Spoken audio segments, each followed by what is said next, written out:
Welcome, everyone. Today, we're diving into one of the great challenges in filmmaking: how to take a literary masterpiece and put it on the big screen. We're going to explore F. Scott Fitzgerald's The Great Gatsby and Baz Luhrmann's wild 2013 film adaptation. And this, right here, is the million-dollar question, isn't it? I mean, this is the central problem when you're adapting a novel that's celebrated for its subtlety, its quiet prose, and its internal thoughts. So much of the book's power lies in what Fitzgerald doesn't say, and for a filmmaker, that is a huge hurdle to overcome. So here's how we're going to break down this incredible adaptation.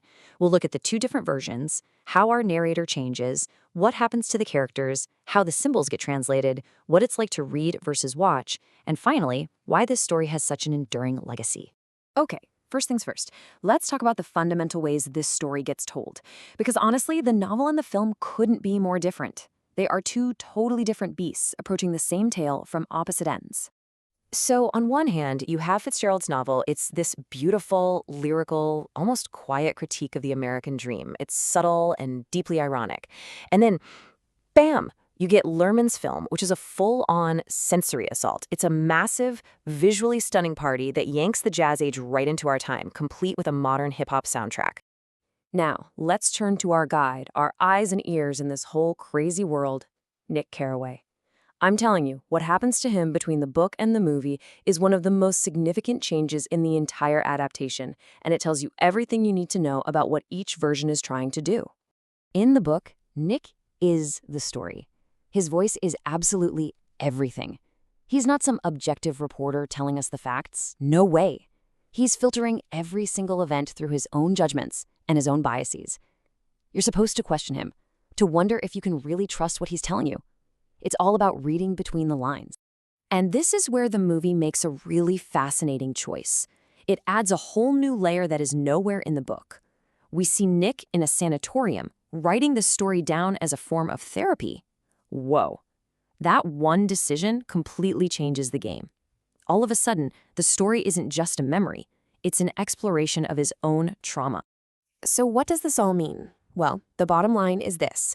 The film trades the novel's subtle ambiguity for direct clarity. It makes Nick a much more straightforward, reliable narrator, basically giving the audience an easier path to follow through the story. It's a classic choice when you're trying to make a story accessible to a huge movie-going audience. So we've talked about Nick, but what about the other characters? What actually happens when these figures from the page are suddenly brought to life by living, breathing actors on a giant screen? Let's get into it. The Gatsby in the book is almost a ghost. He's this enigma, more of a symbol than a man, always seen from a distance through Nick's hazy perspective. But then you get Leonardo DiCaprio's Gatsby. He's right there in your face, passionate, vulnerable, a full-blown tragic romantic hero. You feel for him in a way that's much more immediate and direct. And Daisy, oh man, the change with Daisy is huge. Fitzgerald's Daisy is charming, yes, but she's also incredibly shallow and careless.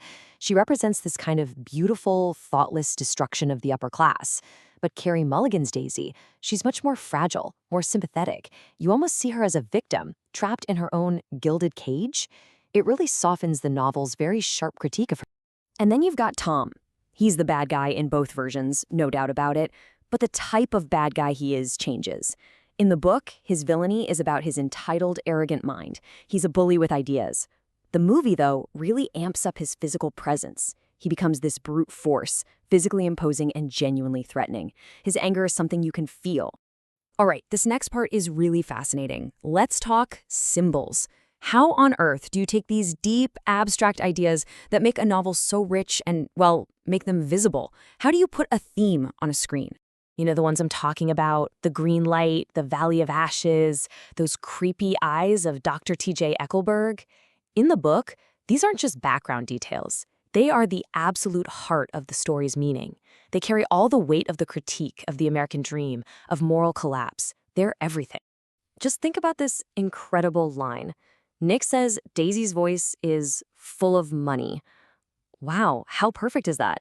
It's pure poetry, a brilliant piece of social commentary, all wrapped up in a single sentence. But how do you film that? What does that even look like? Well, Baz Luhrmann's answer is to go big or go home. He takes that abstract idea and just explodes it all over the screen. He literally fills every single frame with visual excess. We're talking rooms overflowing with flowers, mountains of jewels, silk shirts flying everywhere, champagne fountains. He shows you, in no uncertain terms, what a voice full of money looks and feels like. And this really shows the fundamental trade-off of adaptation. Take the green light. In the book, it's so beautifully ambiguous. It can mean hope, the past, money, the unobtainable dream. It can be a dozen different things to a dozen different readers. In the film, it's this dramatic, glowing beacon. It's powerful for sure, but its meaning becomes a little more fixed. You get this incredible visual, but you lose some of that personal interpretive space. So let's bring it back to us, the audience. How does all of this affect our experience? What does it actually feel like to read this story versus watching it unfold? When you read the book, you are a co-creator. You have to build Gatsby's mansion in your own mind. You have to imagine what the parties sound and feel like, all based on Fitzgerald's gorgeous prose. It's an active process. But when you watch the film, you're a guest at the party. You're swept into this world that's already been fully built for you, with all its frantic energy and sound. It's like a guided tour versus a self-guided exploration. And that brings us to the final and maybe most important question. Why are we still talking about Gatsby almost 100 years later?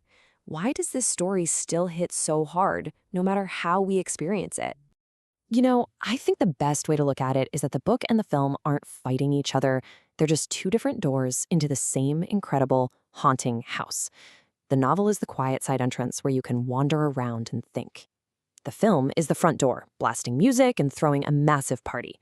Both of them get you inside.